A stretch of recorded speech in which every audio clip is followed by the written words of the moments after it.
Hi friends, I am your host mister sunshine. आज हम बात करने वाले हैं एल्टी ग्रेड के class number 23 in the memory of W B Yeats written by composed by W H Orton.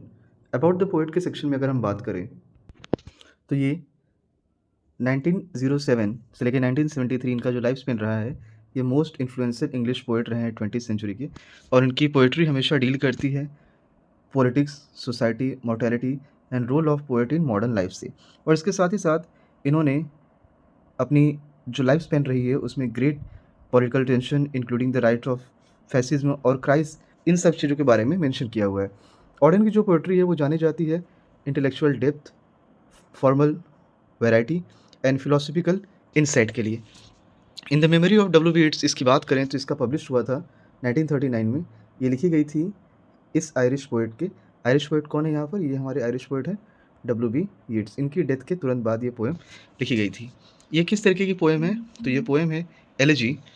और यहाँ पर एलेजी का मतलब ये होता है एक पोएम जो किसी व्यक्ति की डेथ पर लिखी जाती हो। इसके अलावा इस पोएम की अगर सेंट्रल थीम के बारे में बात करें तो ये कुछ सेंट्रल थीम्स निकल कर आती हैं, जिसमें डेथ ऑफ पोएम्स हैं, role of poetry in society, immortality through art, political crisis of modern world और power and limitation of poetry. आगे की तरफ अगर हम देखें तो पोएम रिफ्लेक्ट करती है death of Yeats and question करती है whether poetry can influence and harsh realities of the world. ये एक बड़ा सा क्वेश्चन मार्क है सोसाइटी पर। इस पोएम की समरी के बारे में बात करें तो ये हमें एम्फेसाइज करती है कि ये पोएम ट्रिब्यूट है डब्ल्यू बी येट्स को, जिनकी डेथ हुई थी 1939 में। और यहाँ डब्ल्यू एच ऑर्डन डिस्क्राइब करते हैं कोल्ड विंटर को। जब डब्ल्यू बी येट्स की डेथ हो जाती है तो ये सिम्बलाइज करता है world that seem indifferent to the loss of great poet. और उनके फर्स्ट सेक्शन, सेकंड सेक्शन और फाइनल सेक्शन, इन तीनों में वो क्या बता रहे हैं इसको चलिए देखिएगा। फर्स्ट सेक्शन में ऑर्डन शो करते हैं कि किस तरीके से नेचर और सोसाइटी कंटिन्यू नॉर्मली डिस्पाइट है इट्स की डेथ के बाद। और ये सजेस्ट करती है world is often indifferent to individual loss, मतलब किसी के चले जाने से भी दुनिया को कोई फ़र्क नहीं पड़ रहा है। सेकंड सेक्शन में डब्ल्यू एच ऑर्डन यहाँ पर बताते हैं कि येट्स की जो पोएट्री है ये किस तरीके से रीडर को इंटरप्रेट करती है इनडिफरेंटली। और ये एम्फेसाइज करते हैं कि poetry becomes independent of poet after his death. और ये बड़ी खूबसूरत बात वो ये कहते हैं कि दुनिया में जितने सारे लोग हैं उनकी डेथ के बाद ही तो वो अमर होते हैं। अगर आप ये देखें कि जितने सारे पोएट्स हुए हैं या जितने सारे लोग हुए हैं, जब तक वो ज़िंदा रहते हैं तब तक उन्हें बहुत कम लोग जानते हैं, बट जैसे ही वो मर जाते हैं उन्हें सब जानने लगते हैं। इसके बाद अगर फाइनल सेक्शन के बारे में बात करें तो ऑर्डन यहाँ पर स्पीक करते हैं रोल ऑफ पोएट्री की डिफ़िकल्ट टाइम्स में। और ये यहाँ पर फेमसली स्टेट्स करते हैं कि ये बड़ी इंपॉर्टेंट कोट हो सकती है आपको राइटिंग के लिए। Poetry makes nothing happen, meaning poetry can not indirectly change political events but it can still influence human emotions and thought. ये पोएम अल्टीमेटली सजेस्ट करती है कि पोएट्री सर्वाइव करती है through readers and continue to inspire future generations. इसके अगर structure and form की बात करें तो इसका स्ट्रक्चर है एलेजी का। ये स्ट्रेंजा जो है ये 3 मेजर सेक्शन में है। इसके अलावा इसके फॉर्म्स की बात करें तो इसका जो फॉर्म है वो इरेगुलर स्ट्रक्चर का रहा है विथ वेरिंग लाइन लेंथ। और इसकी अगर स्टाइल की बात करें तो combination of narrative, reflection and tribute है। इसका जो ईच सेक्शन है वो सर्व करता है डिफरेंट पर्पस को, जिसमें है description of its death, reflection of his poetry and meditation on the role of poetry. आप एक चीज़ याद रखिएगा, एल्टी ग्रेड में जब आप अपने आंसर लिखते हैं तो मैं यहाँ के कुछ स्लाइड्स आपको दिखा दूँ, तो आप डायरेक्ट इस क्वेश्चन आंसर की तरफ मत बढ़िए। आप इसके पहले अगर आपने जब ऑब्जेक्टिव आंसर क्वेश्चन अपने प्री के लिए प्रिपरेशन किया होगा तो वो भी आपके लिए बड़ी ज़्यादा मायने रखती है, क्योंकि अगर वो सारी चीज़ें अगर आपको आ रही है तो ये ज़्यादा हेल्प करती है आपकी आंसर राइटिंग में। इसके इंपॉर्टेंट इमेजरी की बात करें तो विंटर एंड कोल्ड के बारे में जिक्र किया जाता है, और विंटर और कोल्ड यहाँ पे दिखाया जाता है। Cold January days symbolise death and emotional numbness की बात करते हैं। सेकंड में the poet dead and third है पोएट्री एज लिविंग फोर्स। तो सेकंड की बात करें यहाँ पर रीड्स को रिप्रेजेंट किया जाता है the idea a poet dies but his poetry survive. Third में poetry as a living force, यहाँ पर पोएट्री कंटिन्यू करती है exist in the language and minds of readers. Important literary devices जो इस पोएम में आए हुए हैं, these are the important literary devices which we are going to point out. Elegy, mourning the death of poet। Symbolism इस poem की क्या है?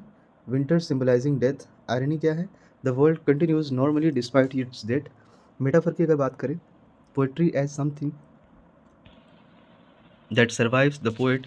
एल्यूजन क्या है? References to Yeats life and works, repetition क्या है, emphasis on the ideas of poetic survival. Important lines जो आप अपने एग्जाम में एल्टी ग्रेड मेंस के लिए लिख सकते हैं, इसमें से कुछ इंपॉर्टेंट लाइन है which I am going to highlight for you all. This is first one, second and the third. Here we go. Earth receives an honoured guest, respectful tribute to its. The words of a dead man are modified in the guts of the living. Poetry changes meaning with readers. For poetry makes nothing happen. Poetry cannot directly change political events. Critical appreciation की बात करें इसमें, so these are the critical appreciation which has given to this poem, and these are one of the most famous modern elegies हैं ये, जो reflect करती हैं political anxieties को 1930s की, एक्सप्लोर की जाती है relationship between poetry and society. ये सजेस्ट करती है poetry can not stop war but can shape human thought and emotion. ये बड़ी खूबसूरत लाइन है। Combines personal tribute and philosophical reflection, critics regard the poem as a deep meditation on a purpose of poetry in a modern world। आगे की तरफ बात करें इसके वन लाइन कंक्लूजन की, देखिएगा यहाँ पर पोएम ऑनर करती है डब्ल्यू वीट्स को, जब वो सजेस्ट की जाती है कि पोएट की जब डेथ हो जाती है तो इनकी पोएट्री कंटिन्यू करती है to live and influence future generation. इसको आप इस तरीके से समझ सकते हो कि आज वो हमारे बीच नहीं है, लेकिन उनकी जो पोएट्री है वो फ्यूचर जनरेशन को हमेशा इंस्पायर करती रहेगी। पहला क्वेश्चन है हमारे इस सीरीज का, और इस सीरीज में पहला सवाल पूछा गया, why did W.H. Auden write in the memory of W.B. Yeats. अच्छा, आप देखिए जब आप ऐसी चीज़ों को लिखना स्टार्ट करते हैं तो ऊपर की जितनी सारी पॉइंट्स आपने पढ़ी, उन्हीं सारी चीज़ों का सार आपको यहाँ पे लिखना है, उन्हीं सारी चीज़ों का समरी वर्जन आपको लिखना है यहाँ पे। सो फर्स्ट क्वेश्चन में आंसर है, in the memory of W. Yeats एक एलिजी है to the honour of Irish poet जिनकी डेथ होती है 1939 में, और ये पोएम रिफ्लेक्ट करती है ऑर्डन के administration for its contribution to literature. इसके बावजूद ये सिर्फ ट्रिब्यूट ही नहीं, श्रद्धांजलि ही नहीं, बल्कि एक रिफ्लेक्शन है पोइट्री का सोसाइटी में। और यहाँ पे W.H. ऑर्डन डिस्क्राइब करते हैं सर्कमस्टांसेस को, किसके, W. येट्स की डेथ को, और एम्फेसिस करते हैं कि वर्ल्ड कंटिन्यू नॉर्मली ही है उस ग्रेट पोएट की डेथ के बाद, कोई परिवर्तन नहीं आया। और ये सजेस्ट करता है कि इस तरीके का जो लिमिटेड इन्फ्लुएंस रहा है पोइट्री का इस रियल इवेंट्स में। और इसी वक्त ऑर्डन एक्नॉलेज करते हैं कि जो येट्स की पोइट्री है ये सर्वाइव करती रहेगी रीडर्स के बीच में और फ्यूचर जनरेशन के बीच में। और इस तरीके की जो पोएम है ये सर्वाइव करती है both as a memorial and philosophical discussion about significance and limitation of poetry के थ्रू। सेकंड क्वेश्चन की अगर बात करें तो सेकंड क्वेश्चन पूछा गया है यहाँ पर, explain the meaning of line poetry makes nothing happen. इसमें आप देखेंगे ये जो फेमस लाइन है पोइट्री मेक्स नथिंग हैपन, इसमें W.H. ऑर्डन रियलिस्टिक व्यू दिखाते हैं सोसाइटी का कि पोइट्री की पावर क्या हो सकती है। और अब ये जो लाइनें हैं ये दिखाती हैं कि ऑर्डन यहाँ पर रेफर्स कर रहे हैं वर्ल्ड को जो पूरी तरीके से भरा हुआ है फियर, पॉलिटिकल कॉन्फ्लिक्ट और अनसर्टेनिटी से।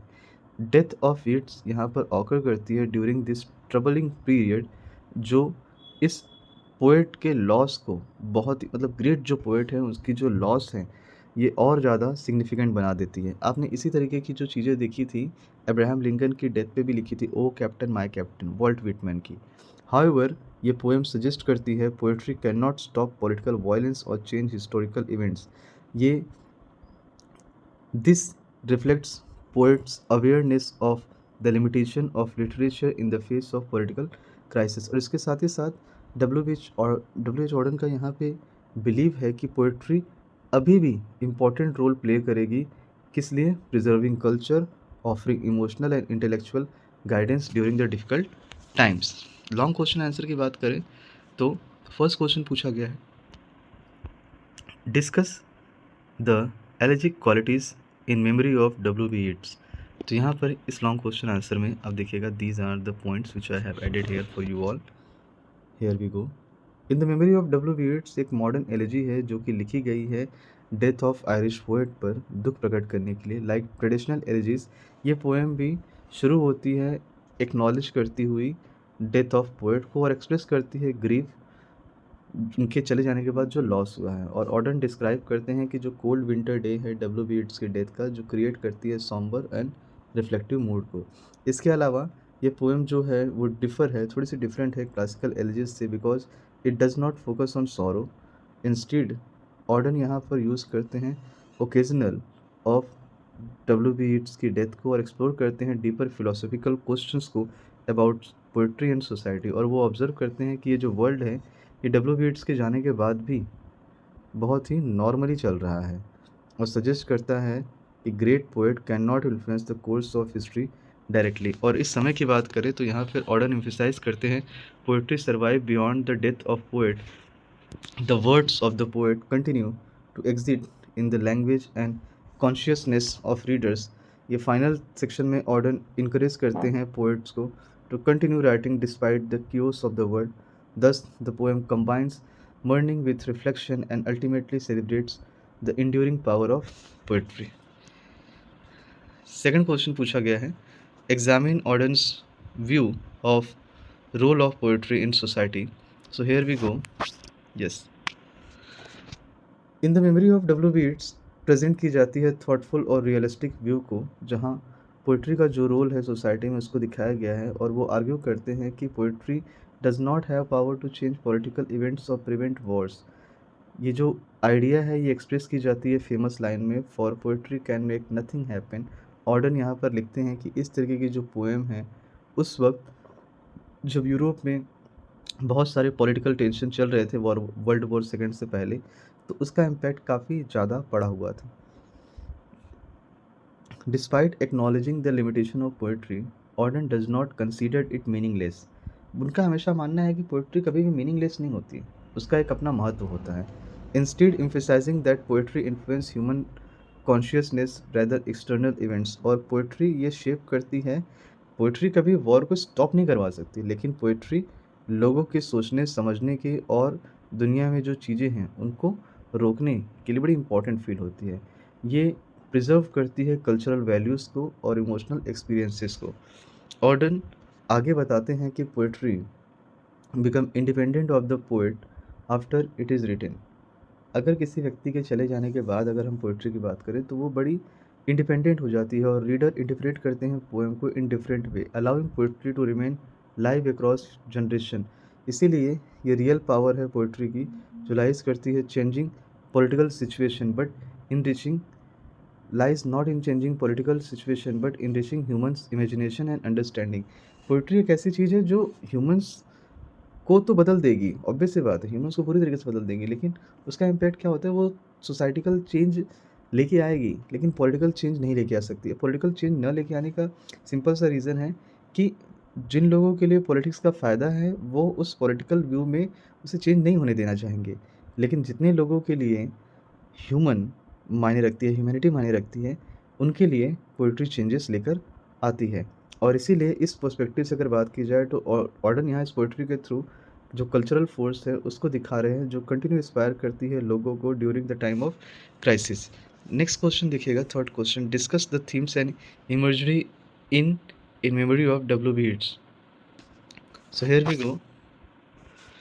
ये जो थीम है, death, poetic immortality and role of poetry dominant in W B. Yeats, यहाँ पर ऑर्डन यूज़ करते हैं various images and symbol to convey these ideas. और किस तरीके की है, यहाँ इमेजरी में उन्होंने विंटर का और कोल्ड का यूज़ किया हुआ है in the beginning of poem. आपको याद है ना, ये 3 स्ट्रेंजा में लिखी गई है, तो वहाँ पर पोएम को सिम्बलाइज़ किया जाता है डेथ एंड इमोशनल स्टिलनेस के साथ। The frozen rivers and silent landscape reflect solemn atmosphere surrounding the poet's death. Poet Ireland के हैं, तो आयरलैंड में इस वक्त का जो टेम्परेचर है, इस वक्त का जो एटमॉस्फेयर है, उस सर्कमस्टेंसेस के थ्रू डब्ल्यू.एच. ऑर्डन ने ये पोएम लिखी हुई है। और एक और इम्पॉर्टेंट थीम जो इस पोएम से निकल कर आती है वो है survival of poetry. Auden emphasise करते हैं कि येट्स की जब डेथ हो चुकी है तो उनकी पोएट्री कंटिन्यू करती है to live in the minds of reader. The metaphor of poetry existing within the language suggest that literary works translate the life of their creators. और इसीलिए ये पोएम एक्सप्लोर करती है relationship between poetry and politics को। Auden यहाँ पर represent करते हैं वर्ल्ड को जो कि फेस कर रही है पॉलिटिकल टेंशन को और वायलेंस को, और इस तरीके का कॉन्टेक्स्ट में पोएट्री अपीयर होती है powerless to stop historical events. यद्यपि ये मीनिंगफुल है as a source of wisdom and reflection, but इस तरीके की जो पोएट्री है उसमें विविड इमेजरी और थॉटफुल सिम्बोलिज्म के जरिए ऑर्डर ट्रांसफॉर्म करते हैं पर्सनल ट्रिब्यूट को into universal meditation on art, mortality और कल्चरल मेमोरी में। अगर टिप की बात करें तो यहाँ पर 3 इम्पॉर्टेंट की पॉइंट्स आते हैं आपकी आंसर राइटिंग के लिए। एलिजी, सी है एलिजी, रोल ऑफ पोएट्री और इमॉर्टैलिटी ऑफ आर्ट, इन तीनों का आपको मेंशन करना चाहिए। सो नेक्स्ट क्लास में हम बात करेंगे काउ अलाइड्स की। क्लास नंबर हमारी 24 होने वाली है by Ted Hughes. Till then signing off, bye, जय हिंद एवरीवन। और चैनल हमारा पसंद आए तो please like, subscribe, share and comment जरूर करिएगा।